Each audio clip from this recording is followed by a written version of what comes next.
Welcome to the Show Me the Way podcast. I'm your host, Andrea Miller, and I'm so excited to bring this show to you. Show Me the Way is a podcast dedicated to exploring the journeys of those who have faced adversity and found themselves on unexpected paths. We will have meaningful, thoughtful conversations about challenges we have faced and how we discovered and forged new direction. Prepare to be inspired and to uncover your own strength as you listen to relatable and motivating stories. Life has a way of twisting and turning, and we often need a fresh perspective to understand how to navigate. Let's show each other the way.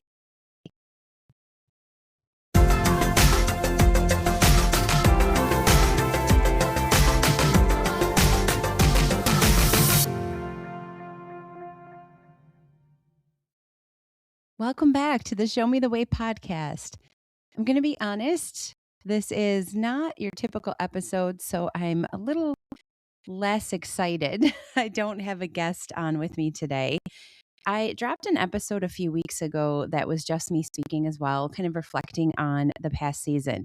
But today's episode, this is raw and this is vulnerable. And this is me, Andrea Miller, your host, who always has very positive things to say to every guest that joins us, but has some reflection to do on her own self today. Also, I am looking forward to a couple of guests coming up. I have quite a few that are lined up in the next couple of weeks, but a lot of things happened this past week, causing me to not have a guest to record with, which makes it so I didn't have one to drop this weekend. I'm really, really excited about the consistency that we've had with the Show Me the Way podcast. So I didn't want to let 1 week go by. Today's Monday. I usually like to drop the episodes on Sundays, but that's okay. At least we're sticking with one a week. So again, you're going to hear from me. I hope that many of you will want to listen, especially because it really is me sharing my own very difficult time that we recently went through and the perspective I'm trying to gain from it and how I share advice and therapy sessions with my guests and turn it around on myself. So, I started this podcast because I love to talk. Ask anyone that knows me.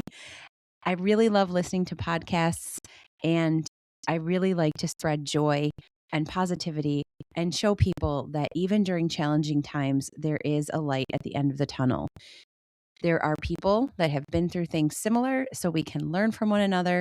And therefore, I thought this was a great podcast to start. I call it Show Me the Way because often when I am very lost, that is the prayer that I will have.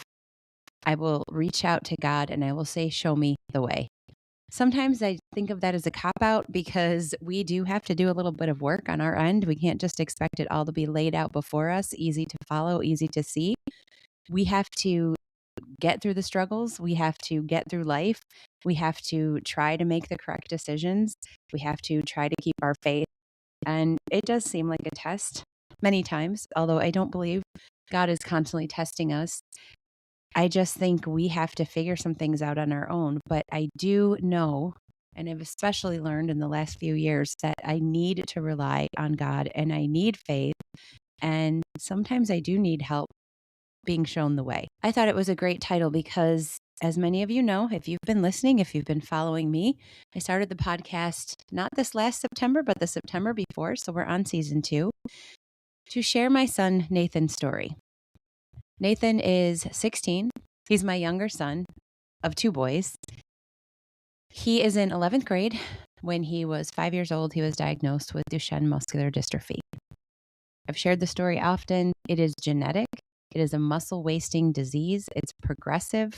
So when he was born, we didn't know what was going on. We didn't know there was anything to be concerned about.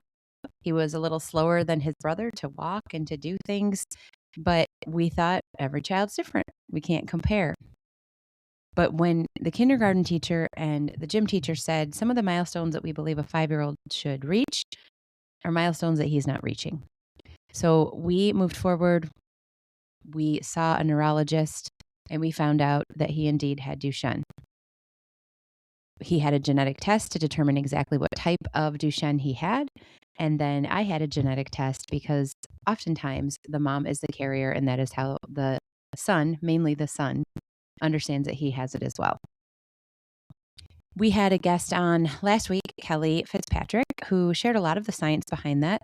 So I won't go into all of the details, but many of you know that as soon as we received that diagnosis, my family's life completely changed. My husband and I were devastated, and it was very difficult to understand how we were going to move forward.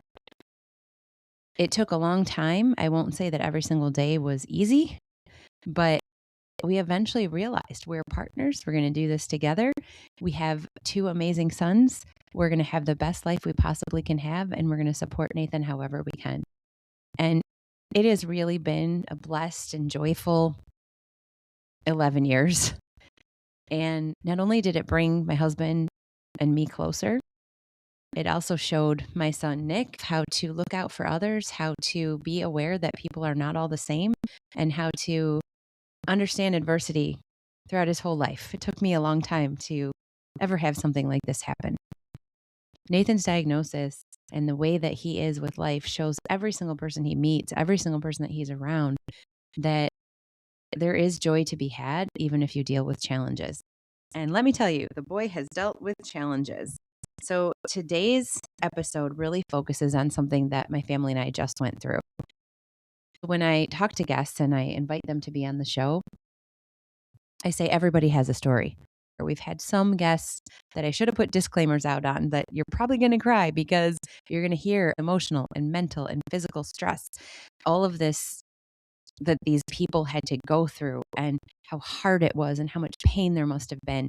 But some of them have just been really good perspective moments. And there's perspective to be had with everybody. And some of the guests have been guests on other podcasts. Some of them do their own podcast. Some of them are very comfortable speaking, and they even put themselves out there and say, I want to be on podcasts. But some of my guests have been friends and family members that had never done it before and just wanted to share their stories. And it has been such a ride. In fact, today I posted that I had 5,000 downloads with the Show Me the Way podcast, and I couldn't be more proud of that. And I just think it's because people really are seeing and finding that they can learn a lot from one another. And they're very comfortable, casual coffee talk conversations where people just share. Sometimes I'll ask more questions than other times, but it has just been such a journey, a joyful journey for me and for my guests, and hopefully for my listeners as well. 2 weeks ago, I had Nathan drop an episode. It was amazing. He shared so much about the journey he's been on, how he feels about it, what he thinks of his mom, his dad, his brother, what he thinks of Nathan's Ninjas, which is a nonprofit organization that we started, what he thinks of the Muscular Dystrophy Association camp that he goes to every year, what he sees for the future, and what he thinks about his life. And he had so many positive things to say. So that makes today's episode even more difficult for me to share. I don't have any AI. I'm not using ChatGPT to describe today's episode. I'm just really speaking vulnerably from the heart. I thought if I'm going to be the main speaker again, I'm going to share about the challenging time that we just faced. I'm also going to talk to you about something that has been the common theme for both season 1 and 2, but a major focus for season 2, and that is finding your tribe and understanding that we all need a community. Some people are extroverts like me and need 14 different groups of people, friends that are family, direct family members, friends that we've known for years, friends that we've just met, people within the Duchenne community, people within our work communities, all of Nathan's Ninjas, everybody that comes to our golf outing, everybody that comes to our run, everybody that donates. We have such a tribe. I have a group of very close moms from the elementary school that my boys went to. They're a huge part of my tribe. They are there for everything. They are a text, a phone call, an emoji away. I also have my soccer friends, those that we met through my older son's soccer journey and how they have just become our family. And then also my 2 sisters, their kids, and my mom and dad, and my in-laws, my uncles, my aunts, my cousins. I have so many people in my tribe. Some people are introverts and they really just need one person. They have a partner, they have a best friend that they reach out to all the time. They have a coworker that really is their person. So you don't have to have all of the people that I have in your tribe, but I do think, especially what we went through this last week, that the tribe is your number one.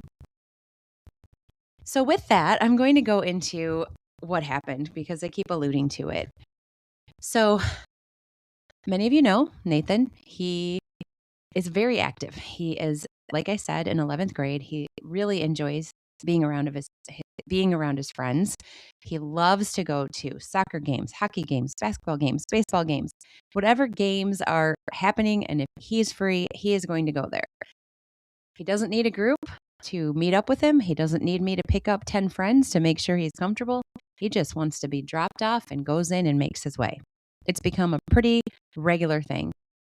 You know that I am his main caregiver. I call myself that because my husband has the main corporate job bringing in our income.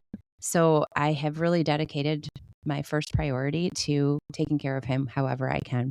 I drive him to and from school, and often I will come home, take care of things with him, feed him dinner, and then bring him back to school for whatever sports function or radio function is going on. It's kind of become a common occurrence.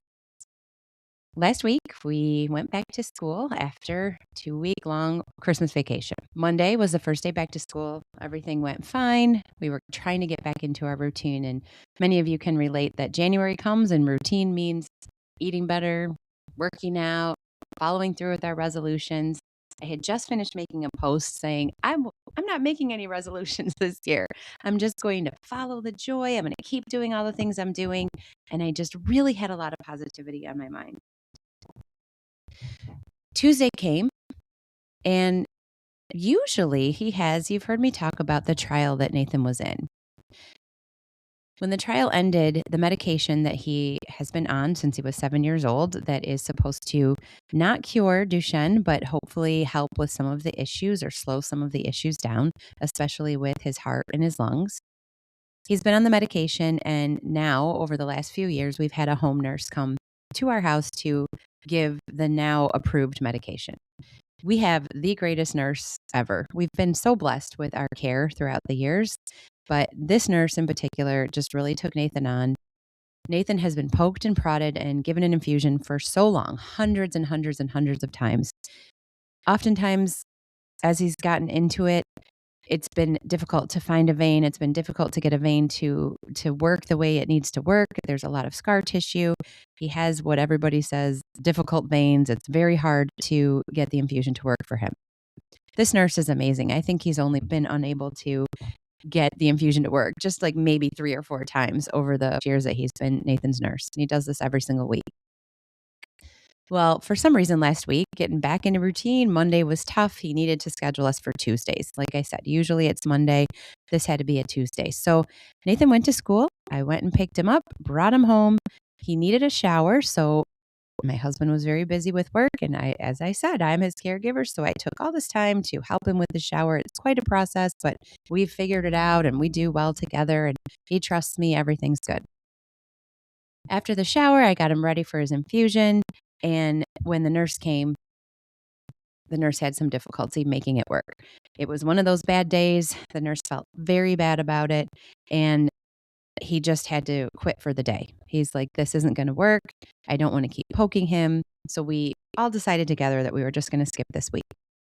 As he's walking out the door, I said, thank you so much. You're so great. You usually get it and don't worry about it. And he said, I've been very lucky. And I said, no, you're just an amazing nurse. And he said, no, I've been very lucky. And I kind of just laughed and I said, well, thank you for trying. And, we'll try next week. And he walks out. Then he sent me a lengthy text and just said, I truly am lucky because it's so difficult. Every single time I go to do the infusion, every time I try to give him an IV, I pray because I just know that it's very difficult. It's almost impossible for it to work. You really need to think about a port. So for the rest of the day, I was freaking out about that. That was my biggest freak out that, man, we really do need to get a port. It's been years. This would make it easier. If there's ever an emergency, my sister's a nurse. She's told me if there's an emergency, having a port would be so much easier because if he needs an IV quickly and that nurse isn't used to getting his vein, there's the port. It would be just so much better, so much safer. You really need to do it. We've been reluctant because it continues to work. but also because he's had so much done. There's so many medications that go into his body every single week. I thought, do we really want a port? So the rest of the evening, I was thinking about that. I just kept thinking about that. I reached out to some of my friends and was asking them about it, and just was on my mind, and it was really heavy. It was really heavy to think about. So I ended up wrapping things up with Nathan and just saying, oh, well, we'll just try next week. You're fine. And he was actually very excited because he wanted to go to the basketball game. Now he had extra time. The infusion was over. He got some homework done. And just like we usually do, I loaded him in the car, brought him to the gym, dropped him off, did not follow him in. He met up with a bunch of guys, and I came home. Did some things at home, hung out with my husband. I went on the rowing machine that we have, listened to a Michael Bublé playlist during one of the Peloton rows that I wanted to do. I was feeling good. I was thinking about this port in the back of my mind, but I thought, we'll figure it out. We'll just talk through it and see what we can come up with. I knew that he had a doctor's appointment on Thursday, and I thought, we'll talk with them about it. I was feeling good. Soon after I showered, Nathan texts and he says, I'm ready to come home. Do you want to come get me? Fourth quarter has started. Sure, great. Just like I always do, I go to pick him up.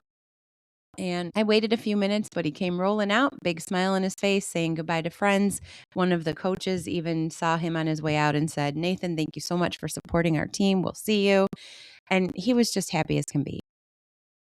Well, we get into the car and we're driving home, and I pulled into our subdivision, and there was a car in front of me, and I must have been driving just a little too close to it. And they slammed on their brakes. In the meantime, Nathan had taken his seatbelt off. He never does that. He's very diligent, and he's very worried about safety. He never takes his seatbelt. He had told me he did it, and I didn't say, wait, stop, put it back on. I just said, okay, we're almost home. I wasn't thinking when I had to in turn slam on the brakes. Nathan fell forward in his wheelchair. When he did that, he made an impact onto his knees, which pushed onto his ankles. He went forward a little bit into the front seats. And as soon as all that happened, he wailed like I have never heard before. I stopped the car. The car in front of me had driven off.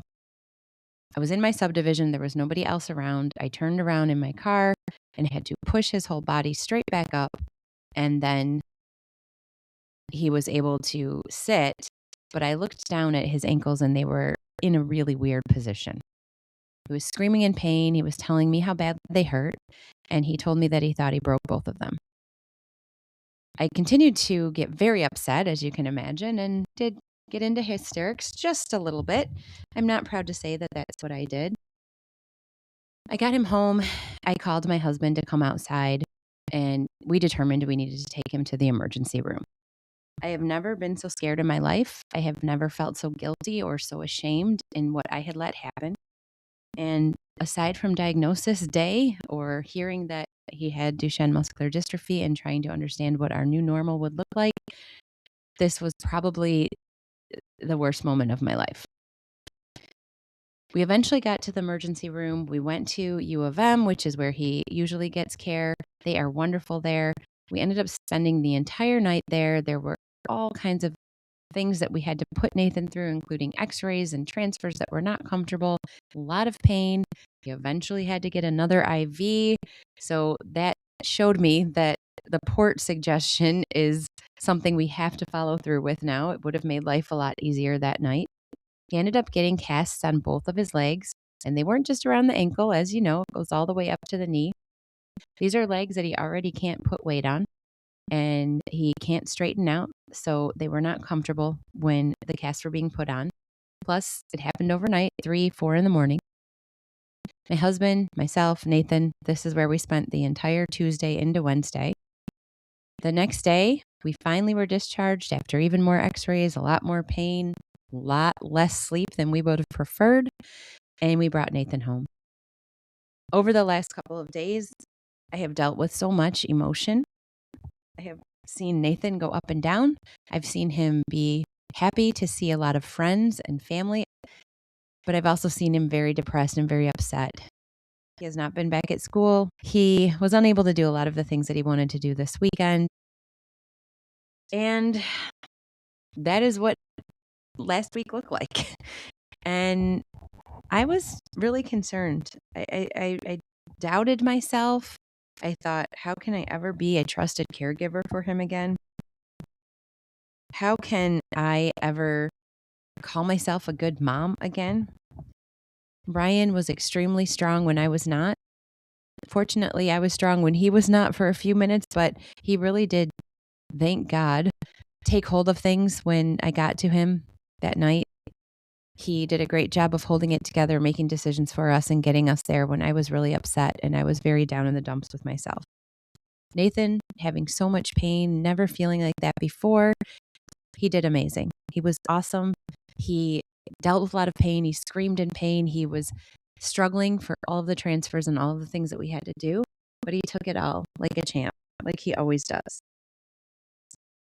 Unfortunately, he wasn't happy with me because I was so upset. It was very difficult to not cry. He didn't want to see me cry. He wanted to see a strong mom that could take care of him, and I did not show him that. Wednesday, I stupidly asked him what he thought of things, and he told me he didn't know if he could trust me again. And it really, really hurt. It hurt me to the core. He had just finished doing a podcast a couple weeks ago where he talked about how we were partners, and that meant so much to me. And then for him to say, I'm not sure I can trust you, it really broke my heart. It was a very difficult day. However, I know that it was the low of the low. It was the lowest point for both of us. So I'm really hoping that he doesn't believe that going forward. I was really down. I spoke with my sister yesterday and she mentioned self-loathing, which is something that a priest had spoken about at church services yesterday. And she said, I've been doing that. I've been down on myself for various reasons. And she said, I know you do that too. And she reminded me, which I've already been thinking, but she reminded me that that is not true and that is not God. And God created you. And I think about that often, especially over the last couple of days. Every time I put myself down, every time I say, oh, I'm stupid, I can't believe I did that, I'm putting down God's creation. And anytime I'm thinking that way, that is not what God wants me to believe about myself. So my sister reminded me that that's the devil getting in. So I've really been thinking a lot about that. And I've also been thinking about my faith because, yeah, over the last few years, I've really been trying to build my relationship with God and my faith. And when something like this happens to you, it's easy to forget your faith for a minute. It's easy to think, how could this happen? It's easy to question.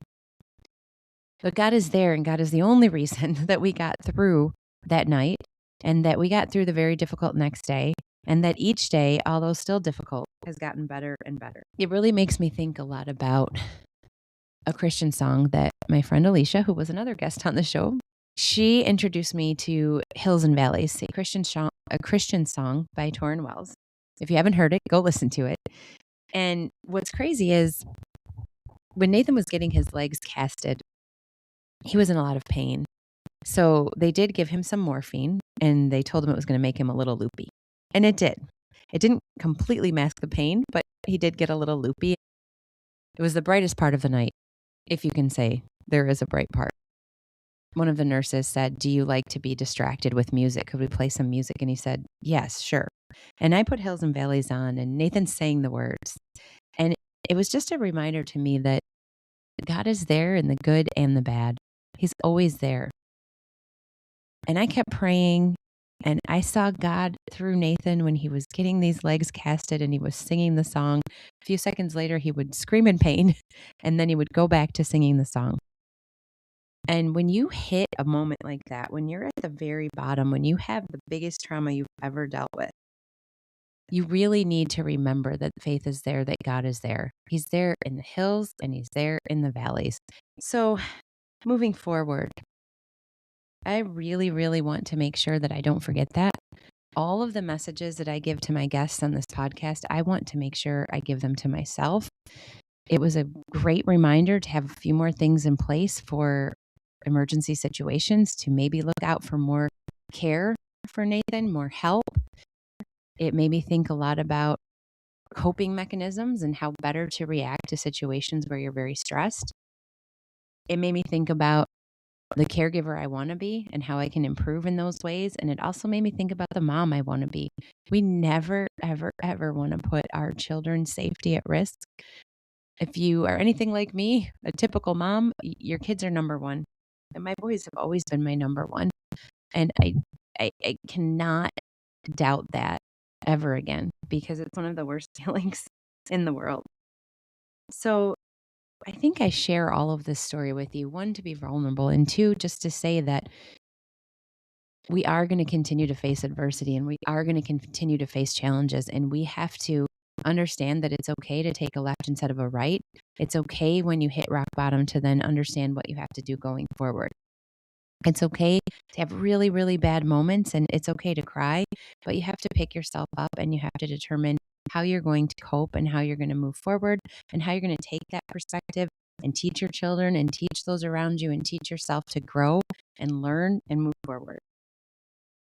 It showed me as well that I need to keep my faith in the good times and the bad.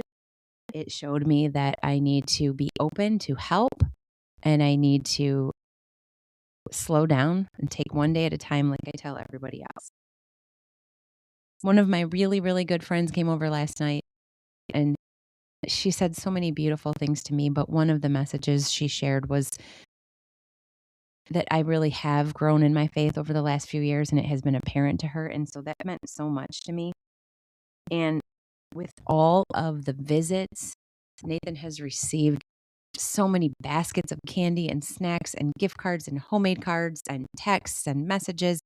Ryan and I have received messages. We've received phone calls and FaceTimes and family connections and just everything you can possibly think of.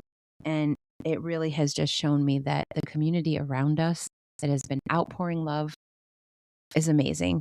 And again, finding your tribe, having a tribe, having people you can count on in your darkest days, there's nothing more important than that. And people keep saying, what can we do? What can we do? And aside from bringing smiles to Nathan's faces when they visit our house, aside from bringing little snack packs, the most important thing that people can do is to hold you in their prayers and to send positive vibes your way. And I tell guests all the time, when people say, how can we help? They really do want to help. Most people do really want to help when they say that. So I've been trying to get better at taking people up on that or listening to people's advice. It gets a little overwhelming. So sometimes I will just say, please say prayers, keep Nathan in your thoughts. And that means the most to us. So again, I hope you understand why I shared the story.